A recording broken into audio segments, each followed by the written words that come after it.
This is the DallasCowboys.com Draft Show. The Cowboys are on the clock. Your war room for insider news and draft analysis from deep within the confines of Cowboys headquarters at the Star in Frisco. The Dallas Cowboys select Leighton Vander Esch. And now, your hosts, Dane Brugler, David Hellman, and Brian Broaddus. Well, you didn't think you could get rid of us that fast, did you? After 17 hours and 25 minutes of draft coverage all weekend, we are back for one final episode of the draft show for the season. It's Brian Broaddus, Dane Brugler, and David Hellman with a special guest here, guys. We're very fortunate to have the Vice President of Player Personnel, I think one of the great personnel men in this league, a guy that we all have a lot of respect for. I know guys around the league have a lot of respect for him as well. And it's Will McClay. And Will, welcome to the program. Excited to have you for a number of reasons, because we had an opportunity this past draft with no first-round pick. There was a lot. I mean, we as a group, we were having to discuss what direction could this team go? Without that pick, how do you find a way to map out a road to get to 58 and then to 90 and then to the picks after that? When you were setting your board and stuff like that and looking at your board, you obviously you went through and said, okay, we're going to rate these guys from 1 to 150 and play it like a normal draft. But was there anything different that you had to do when you're making that direction? Is there anything different? You say, okay, I got to make sure that I got to cover this or I got to cover this without the first round pick? Was there any different? No, we addressed it the same as if we had a first-round pick, because, first of all, you never know what's going to happen. And then you have to look at every draft the same, what we try and do. And, we talk about the Garrett process, but it's the same thing that we have. It's a process that you go through. You grade your players. You rate them from, top to the bottom. Right. And to have that consistency within the process. Yeah, well, we were sitting there because we were sitting there trying to map out, okay, how they're going to get to 58, and we just kept throwing names but is it so it's not a wider scope. It's really, you just say, okay, we're focused in on these guys. It's the first round guys, it's the second round guys. There was really no deviation from that at all. There's no deviation from it. The thing that changed a little bit is, when you have a pick in the first round, you're trying to look to see where your top guys or guys that you targeted, they're going to fall. Pay a little bit more attention to the chatter around and whatnot, but you keep it the same. It's when we had the fourth pick with Zeke, well, we're picking early. Right. There's a different level there. I think what we did during the process, we kind of changed our approach as opposed to bringing in guys that were going to be drafted in the top 15. We felt like we kind of scattered it around a little bit to, the 30 visit guys, to where the coaches were, who they were going to go see, where we put our resources, not essentially at the top 15 to 20 guys, but kind of filtered it through the draft at different levels. Is that a hard conversation to have, trying to evaluate, again, you don't pick till 58, so you're trying to evaluate, is this worth the resources? Jonathan Abram comes to mind, a guy that y'all obviously liked a lot, and, you're like, this guy probably won't be there, but we still want to take a look at him. I mean, just kind of weighing those risks. Because as you see the draft, the NFL draft has changed so much over the past 5 to 8 years, where, when the cap changed and you don't pay rookies as much money and all that, well, you're also seeing the value of the trade chart and that stuff. So a lot of that stuff is altered. It's changed. It's not the way it's not the NFL that we grew up in, where people stood where they were, they had their picks, or da-da-da. Yeah. So you don't know where things are going to go. So Abram was anywhere in our minds from 15 to in the second round, depending upon what people were looking for. So that was the calculated kind of risk that we took in looking at guys and when we brought them in and who we spent those resources on. Would you have thought about, is that maybe a trade-up situation too, that if you think Abram might be say, okay, you said top 15, but what if Abram got to 40? Say, and you're sitting at 58. Do you bring guys in thinking, okay, maybe we're going to have to maybe trade up for this guy, so I need to know that background information as well? Absolutely. You got to be prepared for every situation. So, again, those guys that you felt like were first to top of second round, when we're down toward the bottom of the second, let's look at some of those guys at positions of need or players that we really liked and wanted to get in front of and kind of look at it there. So when you talk about the potential of trading up, well, we go through the exercise. We look at the points and, what do you have to give up and where are we at and the contracts in the future. And all those things kind of went into putting this picture together. How much do you look at other teams and who they bring in for 30 visits and interest? Like, how does that work in terms of the process of tracking all that information to understand, okay, well, we need to get in front of this guy or this team if we want this player? How does that process work for you? Yeah, we look at, the 30 visits. I mean, there's a number of different things that track, but we track, on our own. It's the guys that we bring in, where they're going.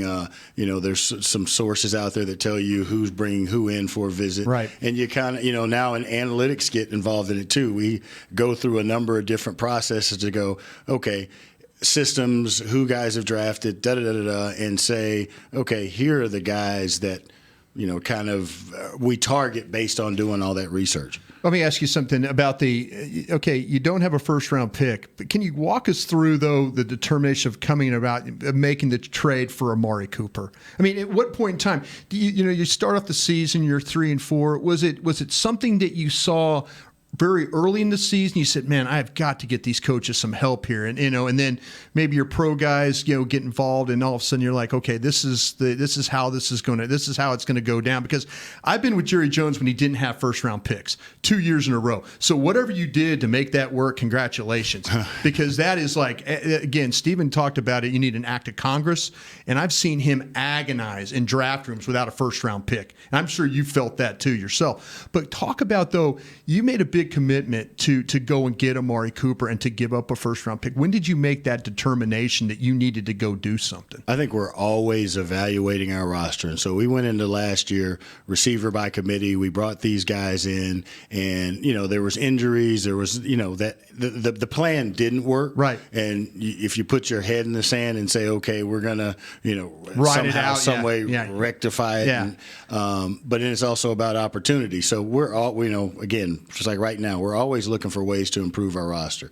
So when the situation came about and they were talking about different receivers and trade deadline was coming up, we had done our homework. We had guys that were coming out of contract or people who were trying, looking at the trends. They were moving guys, and then you look at it, and then there was Amari Cooper, and there was a couple other guys, names that were being thrown around. And so we looked at how do you improve that position.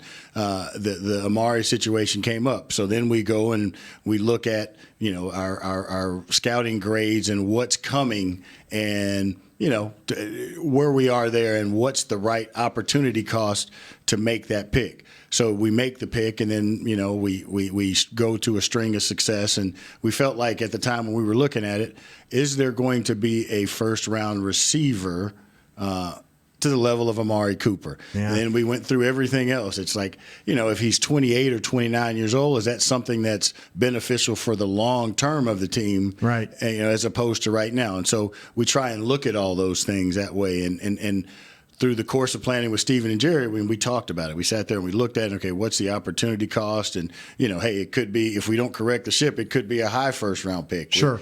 All of those things kind of went into it, and you roll the dice and you look at a 24-year-old guy who's different. You go through this draft and every draft and looking for those top 10 players that will be difference makers in your organization. So if you have an opportunity to do that, you just receive the benefit of a first-round pick earlier rather than later. Yeah, and Dane came in. Dane evaluates about 500 or more players for us and stuff like that, and I catch up. Dane very early said, no receivers. I don't see a first round. And this was very early in January. He's evaluating. We're going to the Senior Bowl and going into the Combine and stuff. And Dane goes, I haven't seen a first round receiver yet. And then Dane very astutely says, there's not a receiver on that board that's even close to Amari Cooper. So all of a sudden now you're sitting there. Now, by what you just said, the justification is we had to have a receiver. We weren't going to get a receiver even if we had a top 10 pick. We're not going to get the right receiver here. So then you also look at the impact of first-round receivers when they come into the NFL. There hasn't been a great deal of success. Another thing we talk about. Because they have to learn the game. Right. Guys with all the ability, and, everybody goes through the draft process, and you got the draftnik saying, oh, this guy should go here and there, and he's going to be great. Yeah. that position is really hard to impact the NFL, especially the way college football is being played now. No press. There's no Right. press coverage. They don't read coverage. There's a lot of RPOs, so the windows and the landmarks and the ability to run the route tree, they're not there. So there's that development in that process too. So that's going to take 2, sometimes 3 years before you see the benefit of that pick. Was there some consideration? Excuse me, Dave, was there some consideration? And I come from a program in Green Bay and other places where I always followed teams that had new coaches, new general managers. And did you maybe take a little bit of advantage of the Raiders situation with Gruden being a new coach and maybe some flux there at general manager that you said, okay, we can. I know you give a first round pick. But their willingness to give up a player of that quality, though, I mean, that's pretty significant on their part, though. No question. But you gave up a premium pick yourself. We did. Yeah, we did. Yeah. But that's what we do. Is you look at, like right now, when we were going into the free agency process, and we're looking at after the draft. There's new regimes. They want their people. Right. And so you're aware of those rosters and those positions of need and the personalities of those people that are coaching or running those teams and looking at their track record and everything else to know when to start up a conversation, if it's worthy of it, all that stuff. I totally lost my. Oh no, I remember now. No, you're LSU. good. You're good. Thank you. Appreciate that. exactly. Don't have that Rice education. And y'all have said this a couple dozen times since you traded for Amari. You looked at it. There's not a first round receiver. There's not a guy that's on his caliber. But maybe it's just me. I'm fascinated by the actual mechanics of how that works. So you got a million things going on all the time. You're worried about your roster during the season. How does that work? I mean, do you get your scouts on the phone? How do you go about gathering that information that that when Steven and Jerry ask you for that information? It's you just plan ahead. I mean, you look ahead. The process of building a football team is 365, especially nowadays. Yeah, absolutely. And so you look at it, and in the pro side, we grade every player on every team during the season. We look at that. We have an updated database, and we make sure we know who's who. We look at the depth. We look at who they drafted. So we're prepared for that. So the situation comes about. Okay, pro guys, what's our last pro grade on him? How much has he played this year? You look at statistical things. We have our analytics that we look at, all that stuff. And so when the different situations present themselves, now it's informing Jerry and Steven as soon as I possibly know something so that we can start discussing it and saying, okay, how does this affect this? And, what's our game plan? So It's kind of an ongoing thing. And I think my position here is a little bit different than most, where the general manager's out worried about the college and and you don't know your team. The benefit of the way that we're structured is I'm here most of the time. I know our team, what we're looking for, the differences and what's playing in the league now. Right, That's one of the hardest things for people who our lifeblood is the college draft. But if you don't know your team or you're reliant upon the coaches or whatever, there's a different way of looking at it. The way that we're structured here, I'm looking at it globally and I'm around and I can have those conversations so that the communication can be better and we're ahead of those opportunities, or at least there when those opportunities come up. Yeah, I've always found the general managers that have the pro backgrounds.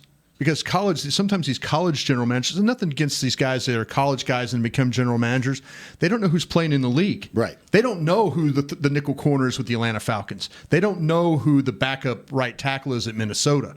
And sometimes, though, when you're building your team, all you're thinking about is the draft and give me more picks, give me more picks, give me more picks, instead of saying, wait a minute, I've got to find a way to compete with my division now, and then I've got to find a way to compete with some of the other teams around the league. So to me, the guys that have the pro backgrounds are better. And I shouldn't say this, I think are better general managers because they're better prepared to handle the situations. You're just sucking up to Will right now. now. No, I'm not. Because no. Because I here's a guy that was on the pro side of things. I started in Green Bay in the college and went to pro, but I always respected the guys that were, and again, some of my best friends, Thomas Dimitrov, John Snyder, those guys were all college. Snyder was a pro guy at one time. And he knew the league. And I think that helps you as you trying to build your team and answer those questions. This is why you're able to make a trade, I think, for a first-round guy, a wide receiver. Because you know him at Oakland. Okay, I've got the college reports. But now I know, wait, I've seen this cat play. Is in the league. Yeah, I've seen this guy and what he's done. And, okay, the fact he's a 24-year-old guy makes a lot of sense. And in the college side of it, you are always projecting. Yeah. I think the key is having a sense of what you're projecting that player into as opposed to his upside, but you've got to project them into something. Right. It's easy to say that this guy's a great receiver and he belongs here. Well, if it doesn't fit the system, or if the personality doesn't fit with who you're putting him into or whatever, I feel like all of those things have to go into it, because we're taking people from one situation and putting them into another. So you better be aware of what you're putting them into. Well, let me ask you this, though, just about Amari, though. And again, I'm going to get into some of these other draft picks as well that you made. But as far as Amari, I remember my experience of working with the Cowboys is that Jerry and Steven really relied on opinions from outside. And I know we still hear that, we talked to this guy, or we talked to this guy, we talked to Coach Saban and all that. Has that changed over the year? Is it really more about your opinion? And again, I'm not trying to shortchange your opinion. I'm trying to say that, is it more about watching the tape and having an opinion within, whether it's Alex Loomis, yourself, whoever? Is that kind of way the Joneses are now operating more? I think we're getting that better way? at that. Yeah. They trust us. And what I tell our group is, so I don't know if they trusted me. No. That's probably why I'm doing radio right now. No, it's evolved into I keep saying the process, but right. the way that we do things, and not trying to slant one way or the other. Right. I want to. No we're the agendas lawyers and stuff like we're that. the lawyers. Yeah. We're presenting the case, and my objective in being that lawyer is I'm presenting all the facts, good, bad, or indifferent. Right. And they make the decision based off of all the information as to what's best for the organization. That's the the job that we're tasked with. So the guys go out. We have a specific way of doing things, and as long as we do it that way, the information that's coming in is a certain way. That we've checked all of the boxes that we can, that they're getting information that is pure, it's raw and uncut, and now you make the decision based off of that. Go ahead, Dane. I'm sorry. Well, no, I was going to kind of swing it to this draft class. Yeah. And with Tristan Hill. That's what I was about to go to, yeah. He's really interesting because, on our end, we can watch the tape. We can see what he does, what maybe he needs to work on, things like that. But, one of the most fascinating parts is a player's journey. And, everything he goes through. And with Tristan Hill, part of his journey is only starting one game last year. And, football character, personal character, that's something that is a big part of every evaluation. And so we're handicapped there. Right, exactly. And that's something from the outside looking in, we only have so much information. And so it makes it difficult on our end. But how does that work from you? Is it just trusting your scouts that they're doing thorough enough information when they're on campus, and trusting your coaches when they go and work out at a pro day and they're talking to the right people? How does the character conversation, how does that work within the building? It's everything. It's to try and find out as much as we can about the player, especially if you can turn on the tape and you can watch it and see all the traits that you like. But now you want to dig into who it is. And we talk about football character. And so our scouts go and they're asking all the questions that everybody else asks. And, each scout is in an area. They have their sources that they draw from. And, the coaches are going to talk to the coaches and people that they're familiar with. Again, it's about gathering all that information and then being aware that, the people that you talk to, we tend to go talk to people that are like us, that we're comfortable with. Right. So I know that subset of information I get from this guy, he probably talked to somebody that's like him. The coach is going to talk to a coach that's like him that sees it differently. I'm going to talk to somebody else. And then you pull all that together, and then you bring the kid in, and if you like him and you start to figure out who he is for your own sake. Now we make an organizational evaluation of who the guy is.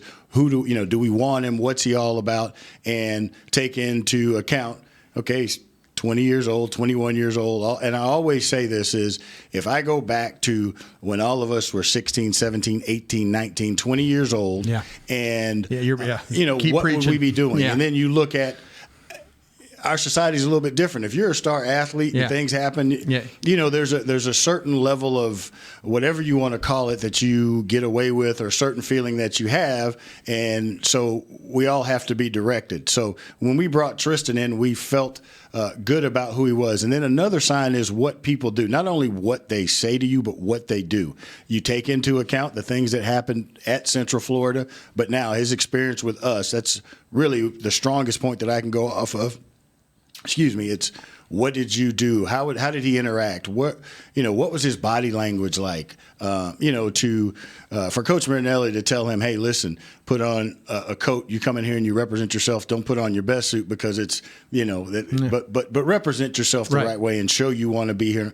The kid did that. It's spending his 21st birthday in a hotel room with Rod. Having conversations with him and sitting and asking him about those things and looking at him in his eye and going, hey, I believe him or I don't believe him. And that's so much a part of the process. And our evaluation of a player, it all depends on who's talking to him and what their interpretation of that conversation is.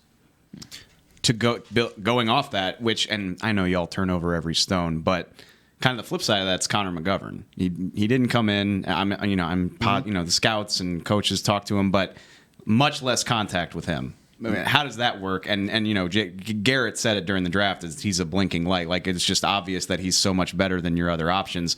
What's that conversation where you're like, we haven't really had as much experience with this guy, but this just feels like a no-brainer? You trust your people when you don't bring them in. And then if there's, through every box that you check, if there's 4 people that go into that school, and there's so many varying opinions, and we do, like you use language like very good, okay, but when all that stuff comes back as very good, excellent, or rare in the way that we do things, and there's consistency in it, if we're all doing it the same way, we feel pretty good about that. And we spent time enough with him to know that he fits right into what we do. Was this a move more, Will, about we were kind of speculating and probably wrong, but we'll see, that this was a move about something for the future, or was this the fact that this guy was just so highly rated on your board that you said, hey, we've got to trust what these tags we put on this board, and that's our guy. And we're going to go that route. Damn the position. We're going to add a guy to the position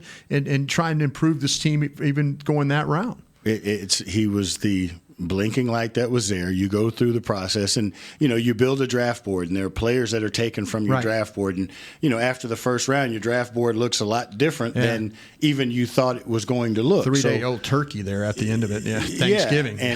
And we went through it, and when you go through the draft, it's a combination of best player available and position of need. And when you went through it, you didn't need a center guard. Okay, we didn't think we needed one last year, and Travis went through his deal. And if the best player is there, you're never one player away. If that player is there and then the guys around it are at a lower level, and they might be at that round value that we placed on them, but if we valued this guy this high and we did this work, why not take that shot and that opportunity to improve your strength, to be prepared for what's coming down the line, not only what can happen today, but what's going to happen from a business standpoint down the line. If I could circle back real quick about Hill, a lot of folks in the draft world, the draftniks, were talking about a need for safety here. We talked about Thornhill, we talked about Adderley, we talked about Rapp.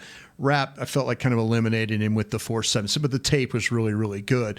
But all those guys went behind you. Mm-hmm. Was there, and we were kind of hearing some whispers of maybe that there was a discussion about Thornhill in the room when you went on the clock. And again, you had your board set for how you were going to do it. But talk about that a little bit, though, that was it the Hill's traits and all just so much better than Thornhill, or was there something that swung that in a way that no, we've just got to stick with what we've got right here?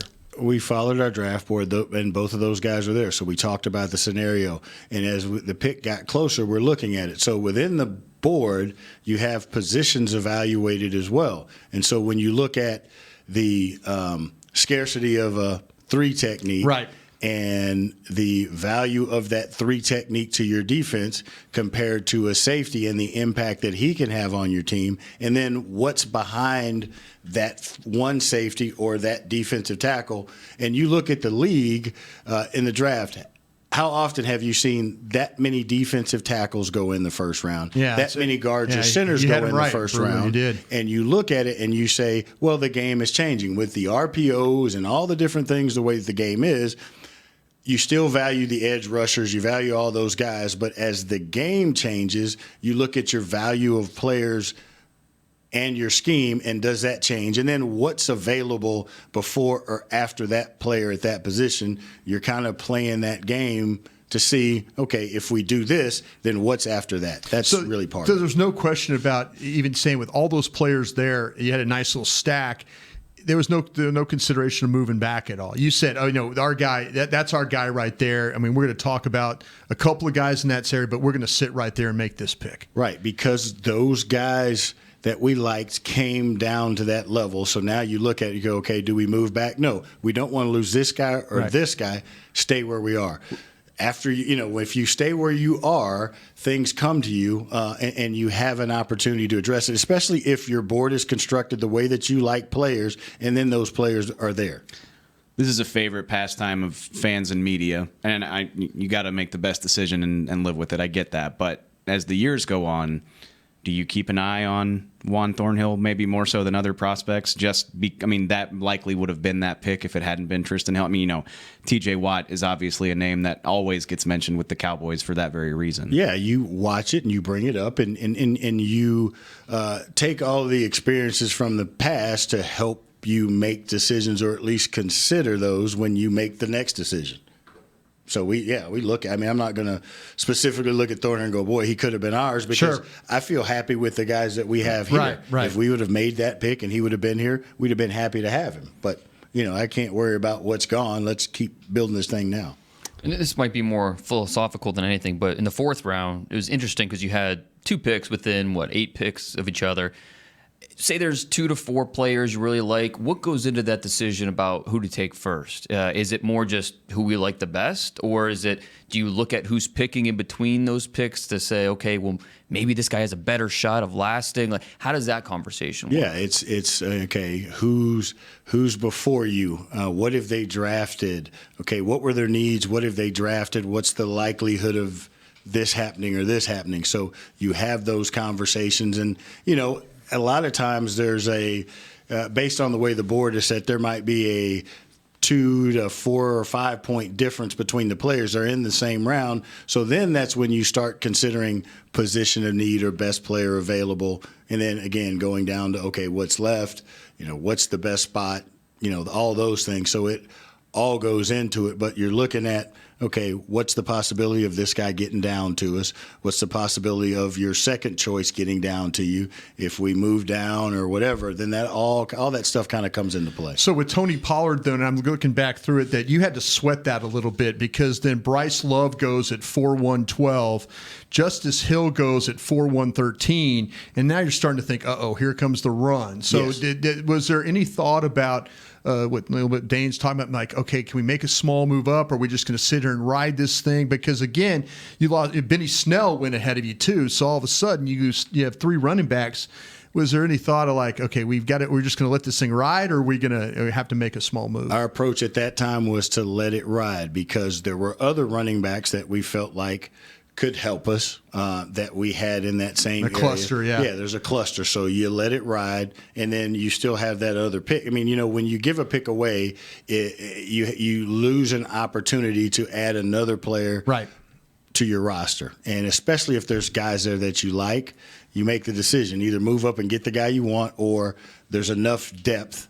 And, that was the thing about this draft. I felt like there was a lot of guys the middle of this draft was stronger than the top part of it. So within that, you still feel like you can get quality players to add to your roster with, again, the business side of it coming up as well as winning now.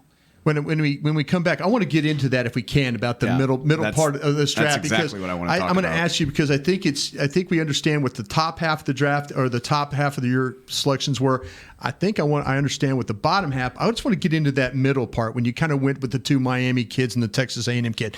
So we'll be right back with the draft show after a short break. We'll get into that, and I also want to talk to Will McClay. It's been 3 years since his 2016 draft that he had with the Cowboys. I think one of the top drafts in Dallas Cowboys Cowboys history, and we'll discuss that a little bit later on. So we'll take a break from the draft show from the SWBC Mortgage Studios. Kaboo, Texas is 3 days, 6 stages, over 100 artists, including The Killers, Lionel Richie, Leonard Skinner, Ms. Lauryn Hill, Kid Rock, Alanis Morissette, Little Big Town, The 8 Brothers, Counting Crows, Pitbull, Sting, The Black Eyed Peas, and the list goes on. Don't miss Kaboo, Texas. Single day and 3-day passes are on sale now. Visit KAABOOTexas.com to get your passes today. Your new apartment's big. Such a great deal. It's okay. Just okay? What's not too...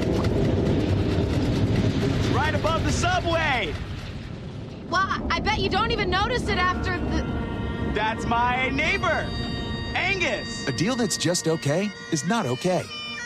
Get a great deal with America's Best Network. Come into an AT&T store and learn how to buy one smartphone and get a second one on us. Based on GWS 1 score, September 2018. Star Sports Tours is the only official fan travel partner of the Dallas Cowboys, offering exclusive game weekend travel packages with sideline access and photo ops with current players, alumni, and cheerleaders. That's not all, though. You'll get to talk X's and O's with Senior Director of Player Personnel Will McClay, and of course with yours truly, me, Brian Broaddus. You can trust the official fan travel partner of the Dallas Cowboys, and with us, you'll travel like a pro. Visit cowboystravel.com to book your travel package today. Essilor has been helping Cowboys fans see better since 1972 so they don't miss a moment on the field. Get glasses with Essilor's best vision, clarity, and protection with the Essilor Ultimate Lens Package. 3 innovative technologies in one lens. For a limited time, you can double your lenses for free when you purchase the Essilor Ultimate Lens Package and get a second pair of frames. Find a participating eye care professional and details by visiting EssilorUSA.com. That's EssilorUSA.com. Terms and conditions apply. A man's Stetson doesn't just protect him from life's elements. It projects an unstoppable and legendary spirit, just like the men wearing silver and navy on the field every Sunday. Since 1865, Stetson hats are American-made with pride right here in Texas. They are still the official crown of all self-respecting Cowboys. And Stetson is proud to be on the field with America's team. Find Stetson hats in the Pro Shop or at Stetson.com today. This is the DallasCowboys.com Draft Show. The Cowboys are on the clock. We're back here in the SWBC Mortgage Studios. Once again, always presented by Miller Lite. Brian Broaddus, Dane Brugler, David Hellman. And our guest today, a very special guest, Will McClay, coming in here and really giving us a lot of knowledge and insight of what's going on. Not only with, again, the philosophy, we're talking about the picks, but how you get to the picks. I think this is always fascinating stuff.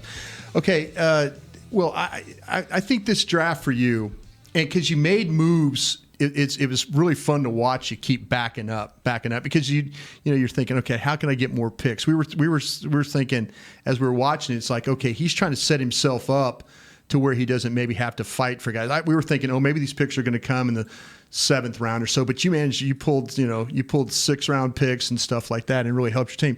When you looked at, you said the draft was very good in the middle, though. What going into it, though, when you did make the selections, with Mike Jackson and then with Joe Jackson and then with Donovan Wilson, kind of walk us through how you came to those particular players. Again, you're helping your defensive line, but you're also kind of helping your secondary with the safety in the corner as well. Yeah, I think that, as we went down, there was a number of players on the defensive side. We do this analytics deal, and you talk about the strength of the draft, and this draft, based on how we did it, I think we go from 2007 till the current draft, looking at information and say, where's the strength?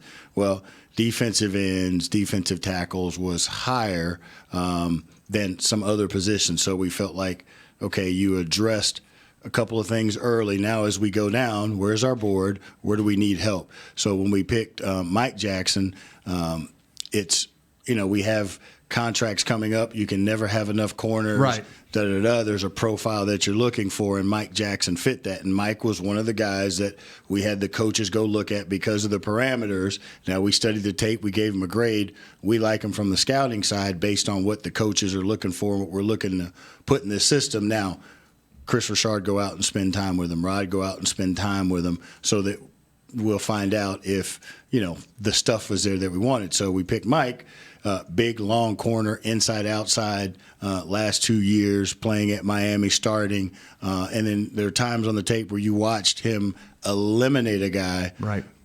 Because of those physical traits. So now you start looking and going, okay, and we understand, how Byron Jones had his greatest year with this Chris Richard coaching him, right. And he liked those traits, and he knows how to coach those traits and get the max out of that. So that was that. And then, we all know we've piecemealed this thing together for several years on the defensive line and not made a lot of investment from a draft pick standpoint in it. And so if there's depth there and there's quality players that play the way we like, why not take that opportunity to get them? So when we got to Joe Jackson, Joe is your classic guy that we have had great success with because they play like Rod wants to play, right. And they have those physical traits. So he was there. And then you go to the safety. We were looking for, and people are talking about safeties for the Cowboys. Number one thing is, I think what started that is Earl Thomas wanting to be here. Right. Yeah, and then there's the evaluation. We might have talked about that a couple times. Sorry we messed you up there. And we all did. And, hey, it's the NFL. It's 24/7, and whatever's news, somebody's going to put it on somewhere. Well, thank you for being nice about it. And we derive content and conversation from that. So then, okay, this guy didn't play great, and according to Pro Football Focus, we realize the strengths and weaknesses of our players. I think that we have a great deal of high regard for where we think Xavier Woods can go, sure. And all of those traits and all those things. We won 11, 12, however many games we won last year with Jeff Heath playing for us. Sure. We want to improve that, but hey, we feel like we can be okay there. That's why we address the defensive line. If you look at it, if the line plays good, then the other pieces around it are going to play well also. So when it came to Donovan Wilson, he has box safety traits. We have, at the right value, let's give this kid an opportunity to come in and see what he can contribute because we like the physical things that he does. Now, he's going to come and have to fight and battle, but we took care of that position and addressed it in free agency. We saw some things from a guy, George Iloka, that gives us some of that presence to battle with the guys that we have. We drafted Kayvon Frazier. Kayvon was hurt a little bit last year, wasn't the same guy, battled through. There's still promise there. Jeff Heath has performed well, and he does his things well too. So let's add somebody else to that mix. And, sure. Hey, survival of the fittest. I keep saying competition brings out the best in everybody. Darwinism, as you said on the radio, right? Yeah. I mean, and it's survival of the fittest. And if guys come in and compete and make this thing strong, and that's what we feel like Donovan can do too. I want to be careful not to be too specific here because I don't want to get you into a blog post somewhere on the internet. But mentioning that, I think this is probably as deep as the Cowboys roster has been in the 6 years I've been covering the team. Y'all are thrilled with your draft class. If it's possible, it sounds like you might be more thrilled with your undrafted class. Like 7 guys that y'all had grades on or something like that. Yeah. With all that depth, with all that competition, is it possible maybe you're more aggressive trying to use pieces of your current roster to upgrade, whether it's trading player for pick? Is that y'all haven't really done that in past years? Is it something you're more interested given how strong your roster is right now? I mean, you don't want to give anything away. We feel strong about our depth, and so you want to stay strong about with your depth. If you move something, you better be getting something for it. And I think that all the possibilities are there because we feel like we have depth and we are strong. When you got a few more holes, it's a little harder to, kind of put some things out there. But we love the players that we have here. That we've drafted before, that we've signed before, and then you add these guys in, now we get into a competitive situation. If somebody needs something, we have resources and we have things that we might be able to look at improving position A, position B, but we're always looking at that. This is kind of more of an overarching thing, but I know as an evaluator and evaluate these players, I know one of the most important thing for me is self-evaluation and looking back at me and what did I get right, what did I get wrong, and understanding, take a temperature of the NFL and understanding how the game evolves and what fits now compared to in the past. So I'm just kind of interested with you. You've been personnel with the Cowboys for about a decade now.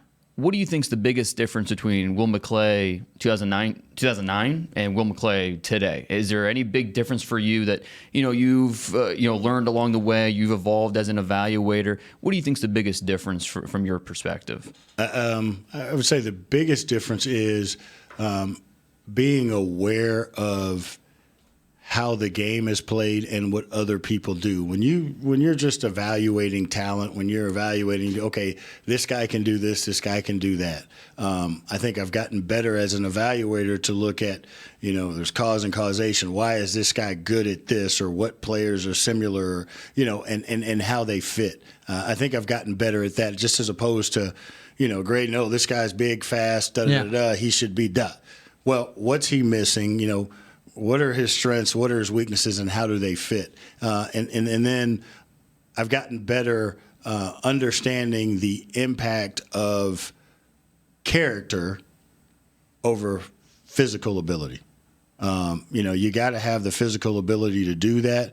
But when I say character, it's the football character. Again, everybody's a little bit off here or there or whatever. Sure. I mean, all of us. But it's how do they fit into what you're projecting to putting them into.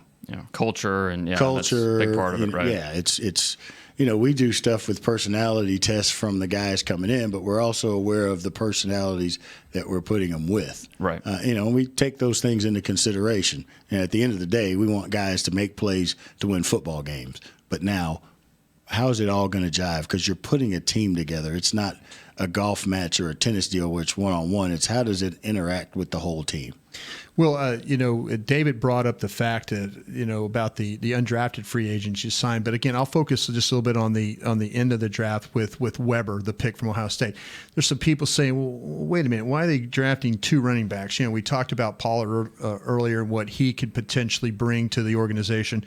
But the Weber pick, was that another one of those where you look at your board and you're like going, okay, I'm here in the end of this draft, and give me a guy that's got some traits. Give me a guy that I've got a high grade on. Again, was that like we were talking about with Mcgovern, the blinking light that, hey, let's add another guy here. It's more about, you got one of the best running backs in the National Football League. You added a unique piece with Pollard. But this kid probably was just too good to pass up at that time, wasn't it? Yeah, he was too good to pass up. And one of the goals we had in the draft was improving the running back room if we could. And there's, in the NFL now, there's a lot of kids that play and contribute that get drafted in the 4th, 5th, 6th round free agent. The running back position, you always have that veteran out there that can come in and can fill a role. And so when we look at the running back room, you look at the ability to play on 1st and 2nd down, the ability to play on 3rd down, and the ability to play on 4th down. So there is a player there that has a similar running style in Weber that Zeke does. He kind of learned some of the things under him. You watch tape, and there's certain moves and certain things where you go, boy, that's a lot like Zeke. And so, adding him added depth to that position group and youthful depth to that position group, because the running back life shelf, for the most part, unless you're rare like Zeke, right, it normally lasts for 2 to 3 years, and you're always trying to find that guy. It's the guy who can perform on special teams or what his role is. So the more options that we have there, the better we can construct this roster to fit all those things you need to do when you got a 46-man roster, you're 53, all that stuff. Don't be diplomatic. We know you love all these guys because you drafted them. Who's your pet cat in this class? My pet cat is all of them. There are guys that, like, when we went to the Senior Bowl, and we were watching guys, Tony Pollard stood out to me because when when I watched him, I was like, boy, there's something different about this dude. Yeah. And, there was a play in the Senior Bowl game where, in the game, now watching him at practice, you're like, boy, he's different. No, there was a play where he's running between the tackles and the linebacker decleats him. Mm-hmm. And, he hits him from the side and he sends him about 5 yards that way. Okay. Well, 2 plays later, he runs the ball, same play, and that linebacker's there, and he runs right through him. Right. And, we started talking about going, this kid's fearless. How do you run back kicks and do some of the things and line up at slot? I just like the explosiveness in his play. And then there's just a natural temperament that you see. Because, he got whacked. And then he came back and gave it to that same guy. And nothing, he never complained about his role at Memphis. They have 3 running backs and all those things. So there's something about the character of that kid that showed up on tape. And then we brought him in here, and it reinforced what I saw on tape. I was going to go ahead, Dave. I'm fascinated by that. We talked about it during the draft. The layman, the average fan that turns on the draft on Thursday, and maybe they're not paying close attention. There's 700 guys that they got a list of there's 20 safeties that they want you to draft. Mm-hmm. But in reality, you'll have a few dozen names that you really like. And I mean, you're at the mercy of what these other teams want to do. But I'm fascinated by the how do you get to that point where, these are kind of the names we've got. So, these are the guys we love. And how soon before the draft do you kind of have that idea in mind? I mean, we go through the process for 3 weeks with meetings to set the board, and we talk about guys, and then we put together our final board. And if they're on the board, 99% of them, we love them because they're on the board. Right. There's something about them that they can contribute. Now, you have your but you see Tony Pollard at the Senior Bowl, and you're like, ooh, this guy. Yeah. Right. I mean, and mental note. Yeah, I'm going to go through the whole process of, okay, here's everybody's opinion. They know more than I do. This is just what I see. Yeah. But you go through, there's certain guys that you like things about them that you think can add a value to your team. So they're a little bit above. And every scout has a pet cat. All of our area guys, we tell them they're the GM of their area. They're going to go in the room and, they might have a 2nd or a 3rd round grade on a guy as an individual scout. Now, everybody else goes around. Opinions might be different, but that scout's going to go, that's my pet cat. That's my guy. Right. And you listen to all that. But yeah, it's as we come down and you go down the draft, okay, who's available? Who do we really like? What positions? That's all a part of the conversation. And speaking of that, of having guys on that board, how do you guys do it? It's amazing, the undrafted free agents. For years, I give Chris Hall a lot of credit for when I was working with you guys over on that side. Chris always did a great job of maintaining the integrity of the board. He never allowed scouts to drop guys and stuff like that. Keep the board the way it is. But you guys, it's still the same way where you go after guys first on those undrafted guys. I mean, the recruiting and all that with those tags that are still draftable tags, right? Yes, I mean, that's the first place you start. Yeah, that's the first place we start. We put a draftable grade on a guy, and for each grade, there's a definition, an expectation of that round. And so we go through the process. Okay, we feel like this guy's a 5th round player for us. He's a backup who could develop into a potential role player, potential starter, contribute on teams. Okay, these are the guys that are that. So we have a vision of that role, and they're up there. So the draft goes. It's our board. Maybe guys didn't see him that way, but those are our other blinking lights when you start the free agent process. And again, when you talk about the depth of this draft, we had maybe a few more names on the board this year because the depth of the draft, you felt like there were 3 to 4 to 5 players at position that could potentially fill that role from an expectation projection standpoint. Now they get here, we'll see where they are, but there are guys that had the physical traits and all those things to belong on that board. Yeah, well, Dane was talking about when we first started the process. He said, "Hey, you got to watch all these Toledo wide receivers." Yeah, and then one of the first ones he was telling us this: watch this John Bay Johnson play. Yeah, and he goes, "They got a lot of good ones, but watch this kid play." Speed. Exactly, and he was talking about that, and this was very early in the process, and you go through. And then you continually add guys. I don't know how you do it. I mean, it's amazing to me that with the roster depth that you do have, that you're able to add as many quality. But I mean, Hyatt the kid. Yeah. I talked to some teams around the league. How did y'all get Hyatt? Yeah, that's what that doesn't make sense to me. I talked to probably 5 teams that said they said there were 12 teams, maybe more, that were battling for him.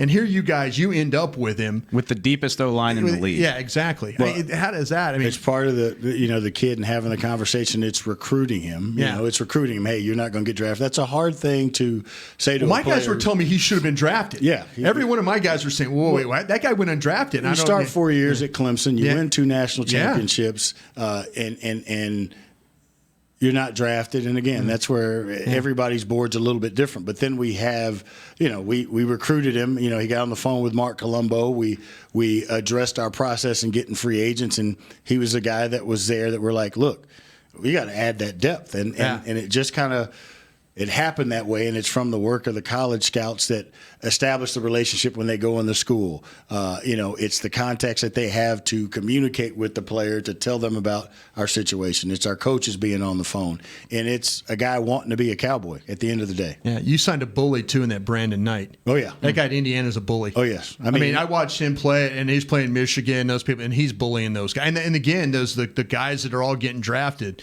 The Winoviches and the Garys and those guys. And that guy's a bully. Yeah, that was a big part of the deal. It's like, okay, we send our scouts out to get a second look. He didn't go to the combine. Right. You show up, the kid's pissed off that he didn't go to the combine. Right. And that nature of who he is on the field, it showed up in his natural personality. Yeah. And we're like, hey, here's a guy that can compete as a guard and a tackle. Right. And there's not enough offensive linemen to go around to 32 teams and play good football if you lose one. So we feel fortunate that, our processes, we've invested in them, and then there's guys that want to come here and be a part of it because of the way our offensive line is thought of, and so many guys want to be a part of that and compete to be a part of it. Well, the second half of preseason games are going to be fun to watch because what they've done is they're going to be able to evaluate their young quarterbacks. They'll be able to evaluate their young running backs because you have legitimate offensive linemen that can friggin' play and block people, and now you get a full evaluation of your team. That's it's the right way to go. Yeah. That's always been a big part to me because, Brian, like you, we go to those preseason games. Oh, I'm calling them on the radio, Will. I'm hoping I'm going to see players out there, but I don't want to see the quarterback get killed. I want to be able to evaluate the guy. Yeah, you go to that third and that fourth preseason game. How can I evaluate a position that's very valuable to us, like the quarterback position, if he's on his back half the time, running or around, running back, or whatever? Yeah. And then, it's just you got to have depth in the offensive and defensive line. You look at the Washington Redskins last year, and I applaud them, even though they're the hated enemy, and the great Bill Callahan for bringing guys in on Tuesday, and at least being able to put a product out there and play a game. Right. We don't want to be in that situation. And then also, we talk about draft capital and everything else, and you brought it up. If you're a strong team, people are going to need things. Yeah. And then that's also another way that you can continue to strengthen your team. Well, thanks for going to get bullies. I enjoy this. Well, is it Mark Colombo's the line coach? We got to get some bullies. I don't want to put words in your mouth or anybody's mouth, but is it too simplistic? Like you get on the phone with this kid and say, hey, come be in our room for, during training camp. Even if you don't get a roster spot, if you do good work with the Cowboys line, that's going to carry weight around the league. I mean, is that? I think that the players perceive that our job in recruiting was going, look, here's the opportunity. You're going to have to compete. Yeah. And you want a kid that you're going to say, hey, we got so-and-so and so-and-so. But it's about competition. Do you want to come and have the opportunity to be part of the best? And the guys that say, yeah, and they, Mitch Hyatt and other guys had other opportunities to go other places.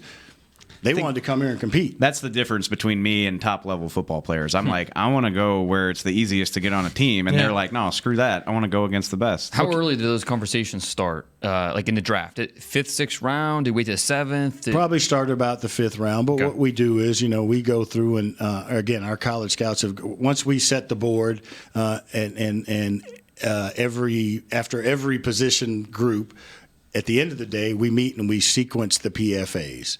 Okay, we start to formulate our plan there. And then what we did was the week before is we got the scouts together at their cross-check position. They're like, let's watch the 6th, 7th round guys, the PFAs, and let's sequence them the way that we like them with the coach input and the scout input. Yeah. So there was a clearer plan as to who we liked and didn't like or what level to kind of, if that guy fell, we're on top of him. So we started recruiting him prior to the draft, just let them know, hey, where you at, just to kind of get a feel for them and let them hear a voice and associate the Cowboys, My guess, and maybe you'll confirm it. I think you added, if you could draftable grade, you added 15 guys probably off your draft board, if you had to guess. Yeah, if you can include your draft and guys with draftable grades. So think about that, guys. That doesn't happen very often. And either they're a roster that was already playoff caliber. Either they're going to be really right or whatever. But no, I have never heard a team add 15 players off their draft board that to a roster. That is some work. I'm always excited for camp, but extra so this year. All right, with the last few minutes we have here, hopefully we can keep a little extra 2 minutes maybe. I want to get into we hate grading drafts. I don't like it. I know Dane hates it when he's asked to do stuff. Tell me what's happening in 3 years. Like I say, I had an experience in Philadelphia where a scout told me he had the worst draft in NFL history, and 4 of the 8 picks made the Pro Bowl 4 years later. So I'm not going to grade drafts. I want to get your thoughts though about the 2016 draft, because we're doing this thing on DallasCowboys.com about the great drafts in the history of this franchise. And it goes back to the draft with the Ezekiel Elliott draft, the Jalen Smith draft, who I was dead ass wrong about, though. Malik Collins, Anthony Brown, Charles Tapper, Dak Prescott, Kayvon Frazier, and Darius Jackson. That right there in itself is a haul. And then I kind of want to get into just a little bit about the process. You said you had the early pick with Zeke. And was it all along, was the thought about there trying to help Tony Romo, or was it a situation you're like, this is like a generational player, a once-in-a-lifetime kind of guy? What was the thought about drafting Ezekiel Elliott that early in that draft? Well, as you know, we started this deal talking about the draft and people saying you needed this and that. And it was, as we went into the year, you're thinking, okay, there's some good quarterbacks in this draft, and at some point in time you have to get a replacement for Tony. So, we looked at all the quarterbacks. We had went and worked all those guys out, looking at the quarterback position, looking at the corners, looking at the running backs. All those guys. Joey Bosa was in that draft. Sure. And as picks came, we had our feelings about those guys. But as picks came, there's Dallas Cowboy football is running the football and having an impact player there. We had just gone through the deal where people said, you kind of the devaluing of the running back position because DeMarco had performed well. We decided to let him go. The money got outrageous. So there was Zeke there, and that was the pick number 4, checked all the boxes. We were good there, and, we got a great player and a generational player, we think, from that. And then as you go down the draft, again, there was that – sometimes you'd rather be lucky than good. There was that opportunity to we tried to get, trade for Paxton and, then there was the Connor Cook talk and da-da-da. And then you get into the 4th round, there's a guy that we all loved that came from a system that wasn't NFL friendly, so to speak. When you're drafting a quarterback, it's just like the Daniel Jones thing. Oh, well, he's been in the Cutcliffe system. He's ID'd the mic. He's called plays in the huddle, da-da-da. Checked all the boxes. Well, we're very fortunate to get a guy in the 4th round that's our quarterback today, and he's got more wins than the guys that were picked higher than him. Yeah. Is there – I'm not trying to throw shade. Like, it's unbelievable. Yeah, better to be lucky than good sometimes. But is there something to learn from that, or you just chalk it up to the unpredictability of the draft? It's the draft guys. And at the end of the day, so many of us are, especially that aren't in our side of it, that get all the information. You're watching clips on YouTube or you're doing stuff, and you don't get all the information on who the guy is. Yeah. Now, we're going to have when we pick a player, we're trying to get the highest return on the lowest investment. So there are things that you go through that checklist, and maybe all of them aren't there. So there's the value of the player that you place on there. Then you get him in your building, and he turns out to be more than what you expected him to be, because now you got to really dig under the hood.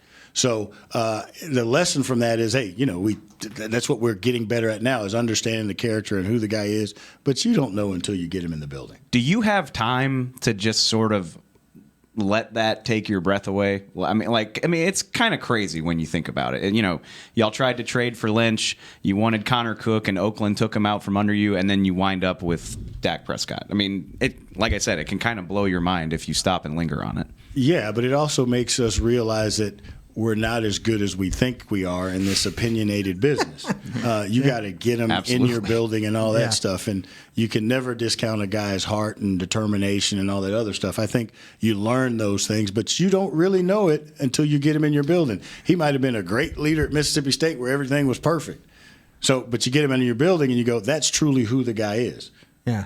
Is Jalen Smith that way? Did we on our side or my side, did I misevaluate what Jalen Smith's heart was? Where his passion. I think we all did. I don't know if you did. We drafted him 34th. Well, what's in there, But there's also been those players that, it was the great running back from South Carolina that San Francisco took early, and there was these teams that do this, and they Marcus didn't. Lattimore. Well, Lattimore, yeah. But because for whatever reason, be it physically or whatever, that they don't make it. Well, we were sure that, there was a possibility of the kid coming back, and we didn't know if he was going to be that player that we graded high, from his college tape, but there was something there, and we rolled the dice, and we got a great return at that point. You would have had to take, if he was healthy, you would have had to take him when you took Zeke. Yes, absolutely. Yeah, he's a top. He would have been a top. He'd have been a top 8, top 10 pick. Yeah. I don't think Will will mind me sharing this story. It stands out to me big time. I guess it was 2017. Remember, he's close to you. He can reach over and hit you if he wants to. It's a flattering. I want to slap him every now and then. This is the longest you've gone being nice to me. I appreciate that. It's 2017. Training camp's over. Jalen, he's out there. He's got like 10 pounds of tape on his leg. Everybody's analyzing the way he runs. He doesn't look totally fluid yet. And he made his preseason debut against the Colts. And I'm down on the sideline anyway. I take pictures. I talk to people. Blah blah blah. Will's down there, which is not like you're not down there ever. Yeah, that's not normal. And I'm like, and he's like fixated on Jalen. I'm like, pretty big night, huh? And he's like, hold on to your butt. Like this is the guy we thought we were getting. Like he was like, just wait for Jalen Smith, and lo and behold, awesome. And to be as great as he was in college, there's the physical traits that he already had, but there was something about him there, and then that's what helped him get through that whole injury deal and to fight back. And he wanted to be the best and wants to be one of the best. And you see our guys walk around with the shirt driven. He was driven to come back from that injury. Right. And that's what he's doing now. When you look back at that, though, and then grabbing like Anthony Brown when you did, I mean, that's incredible the way, the six. I know that was one of the guys when we were doing the show, we were all like, best available. Dane kept going, best available. Anthony Brown. Somebody's got to take this Anthony Brown. He runs too well. You watch the Purdue tape. He's this, and this.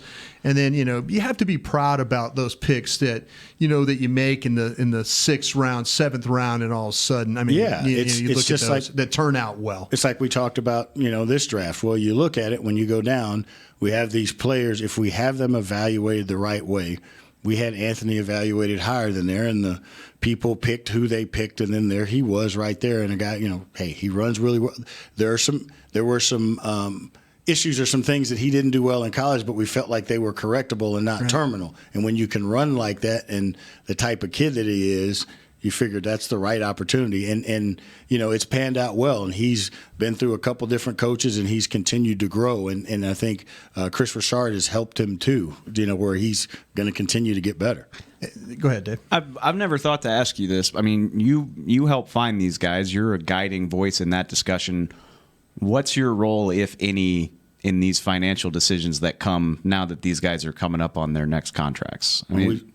My role is to say what their value is, what other players in the league are like. I don't get into the numbers. Thank goodness, because I couldn't do that because of the way contracts are now. Yeah. I'm cheap for the most part, so it would be hard for me to kind of wrap my arms around the total package. I think we do a great job with that in the front office, led by Steven, to figure that out and figure out how to do contracts. But I just want to say this is where this guy is valued. This is how he is, and the things that I can do from a personnel side and a team building side to say how does it affect this, and this, and throw that 2 cents in. Well, Will, thank you so much for spending time with us. This was awesome. It was awesome to get such a perspective. Actually, a bonus for us with you being here today. Dane Brugler, this is your last draft show. This is the last draft show. Yeah, I refuse to believe that. Yeah, Dane's moving on. We'll get you back somehow. Family moving on to Ohio. Been with us the last 5 years and doing this stuff. So honored not only have a great personnel man, a guy that's grown up here as a personnel man with us here. We appreciate you being such a part of the draft show. Thank you. Ohio? Are you sure you want to move to Ohio? Have you seen the weather lately? He's an Ohio kid. It's a family state. Go hang out with my buddy John Dorsey up there. Yeah, go back home. We're getting you back for the next draft. Don't even worry about it. Yeah, hopefully it's not goodbye. It's just kind of see you soon. Okay, but, I like that. Yeah. But thank you for all you've done. Thanks, no, Dan. thank you. Cowboys Nation's been great to me. It's been awesome being part of this, learning a lot from you guys, and it's been a lot of fun. So it's something that I leave with It's a little bittersweet, but excited for the next chapter. We'll find you down the road somewhere. Absolutely. Senior Bowl, Combine. We'll bring you back for the draft. Crawfish Bowl. Crawfish.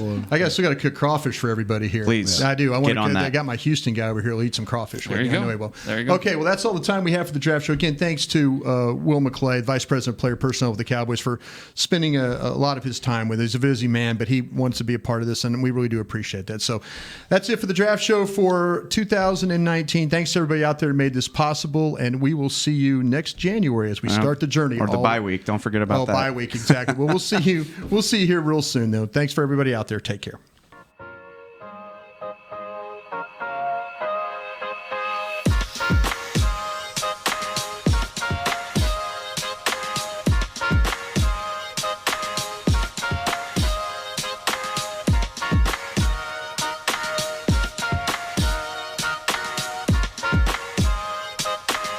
This has been a production of DallasCowboys.com and the Dallas Cowboys Football Club. How about this, Cowboys?